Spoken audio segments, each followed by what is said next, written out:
Bienvenue dans le cours sur les réglementations des transports routiers nationaux. Les règles administratives. Créer et exploiter une société de transport poids lourd en France ne se résume pas à acheter un camion. C'est une activité strictement encadrée.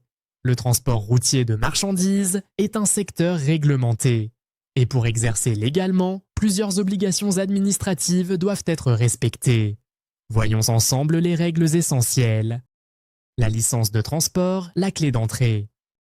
Première obligation fondamentale, obtenir une licence de transport. Elle est délivrée par la Direction régionale de l'environnement, de l'aménagement et du logement, plus connue sous le nom de DREAL.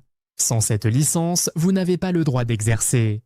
Pour l'obtenir, vous devez notamment justifier d'une capacité professionnelle, disposer d'une capacité financière suffisante, avoir une honorabilité professionnelle irréprochable. La licence est donc la véritable autorisation d'exercer. Sans elle, votre activité est illégale. 2. L'immatriculation de l'entreprise.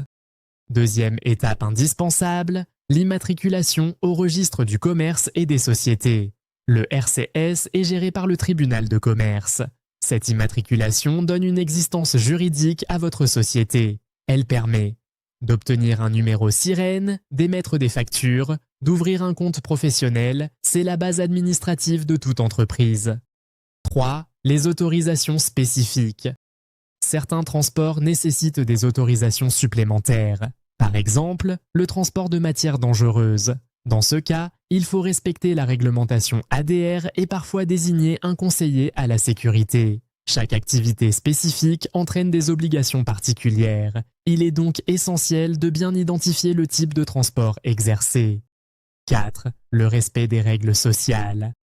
Le transport est aussi un secteur très encadré socialement. Les conducteurs doivent respecter les temps de conduite, les temps de repos, les amplitudes journalières. Ces règles sont fixées par la réglementation européenne, notamment le règlement CE 561/2006. Les contrôles sont fréquents et les sanctions peuvent être très lourdes. Amende, immobilisation du véhicule, retrait de licence, la gestion sociale est donc stratégique.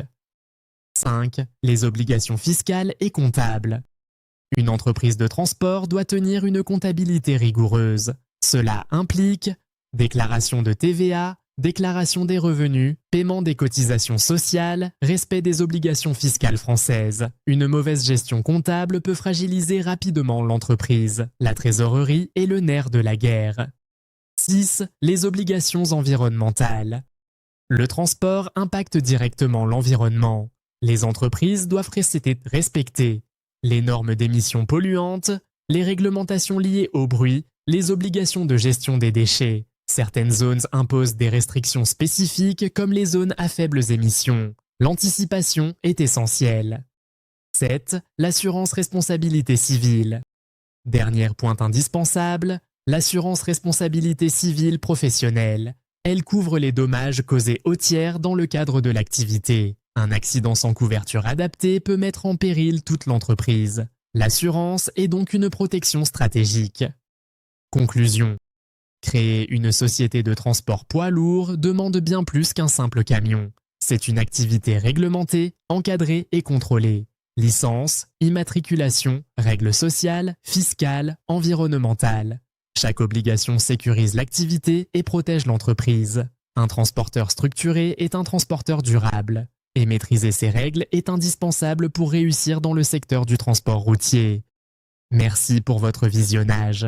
Ces cours ont pour objectif de vous accompagner dans la préparation de l'examen de capacité professionnelle en candidat libre.